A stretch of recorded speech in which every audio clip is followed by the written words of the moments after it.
Bonsoir, mesdames et messieurs. Je suis vraiment très heureuse que vous soyez là ce soir. Est-ce qu'il y a des écologistes dans la salle? Est-ce qu'il y a des adeptes de l'alimentation saine dans la salle ce soir? Oui. Oui? OK. Puis, je ne sais pas si vous êtes d'accord avec moi, mais des fois, moi, je suis découragée du niveau de conscience des gens, malgré toute l'information qu'on a. Je ne sais pas, l'autre fois, par exemple, je demande aux gérants du supermarché s'ils ont des rôtis d'épeautre bio au curcuma antioxydant. Puis il me répond on n'a pas un gros rayon de pharmacie. Alors maintenant que vous êtes un petit peu gênés, vous aussi, d'avoir vu l'état de vos ongles, on va continuer.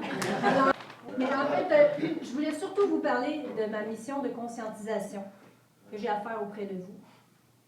Parce que même surtout, si vous passez beaucoup d'énergie à essayer d'optimiser votre santé, de prendre soin de l'environnement et de créer un monde plus juste, en mangeant bio, local, le moins emballé possible, le plus végé possible, sans sucre, sans sel, sans gras, sans gluten, que vous surveillez les lipides, les protides, les pesticides, que vous avez essayé le keto, le paléo, le bronto, vous courez un risque quand même assez élevé de développer un syndrome secondaire caractérisé par 3 choses. 1, une certaine rigidité. 2, une certaine obsessionnalité. Et 3, une perte d'amitié certaine. Ça porte même un nom.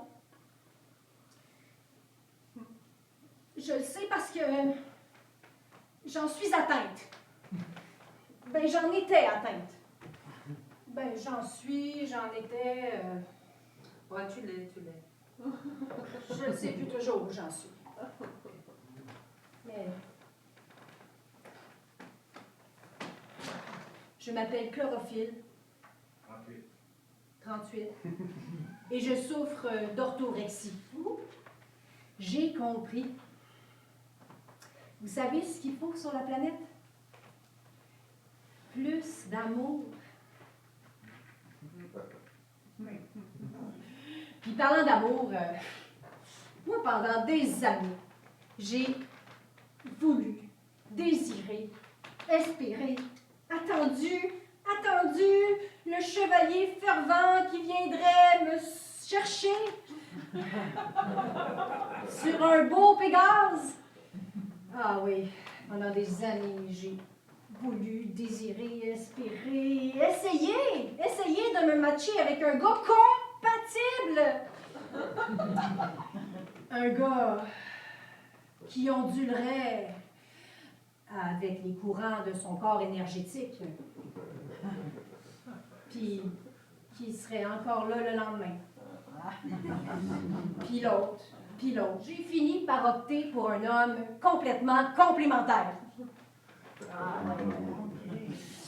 Petit Bouddha puis moi, on est très différents. Il y en a là à dire sur Petit Bouddha.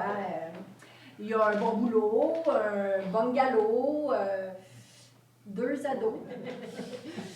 En fait, Petit Bouddha, c'est un homme complètement normal. Ce qui en fait un être totalement marginal par rapport à tous les marginaux que j'ai tenté de fréquenter. Oui, Petit Bouddha, puis moi, on est vraiment très différents. Lui, il est équilibré. Ah, ben ça, je veux dire, c'est notre point en commun. Tant qu'on s'est collectivement foutu la hache dans l'attachement. Mais le problème avec les personnes glissantes adhérentes comme ça, c'est qu'elles ont tendance à se matcher avec des gens qui s'engagent pas vraiment. Mais vous gardez ça pour vous, hein? Oui. C'est parce que au moment où j'ai rencontré Petit Bouddha 2.0, j'étais rendue pas mal mêlée. J'étais rendue pas mal désorganisée. C'est le nom du style. C'est ça. Désorganisée. Oui, puis un style désorganisé, c'est plein de surprises! Mais heureusement, avec un compagnon au style d'attachement sécure comme Petit Bouddha, je m'approche, il reste là. Je m'éloigne un peu, il est encore là! Fait que là, je me désorganise complètement. Je pleure, je me fâche et je cherche où la limite. C'est quand qu'il va disparaître? Mais Petit Bouddha, il y a des racines solides entre son cerveau, son cœur, ses pieds, puis la terre. Fait que même si des fois le cerveau s'inquiète puis le cœur s'emballe, les pieds, ils bougent pas. Faudrait pas vous méprendre, hein? C'est pas parce que Petit Bouddha a un style d'attachement sécure qu'on n'a plus de difficultés de couple. Il faut que je le dise, Petit Bouddha, il est très égocentrique. Autour de mon ego. Petit Bouddha a très peur de la crise écologique que je fais quand mon éco-anxiété écologique dégénère. Ouais, l'éco-anxiété écologique, c'est pas drôle. C'est très différent. Il y a une grosse différence. Ben là, une grosse différence, c'est sûr. Entre l'éco-anxiété et l'éco-anxiété écologique. L'éco-anxiété, c'est l'anxiété stimulée par l'état de la planète et l'avenir de l'humanité.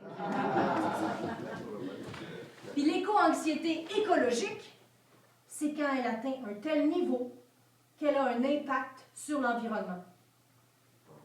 Notamment quand toute la chaleur générée par le stress contribue au changement climatique. Non, ça m'a fait ressentir toute ma gratitude que Petit Bouddha ait un style d'attachement sécure.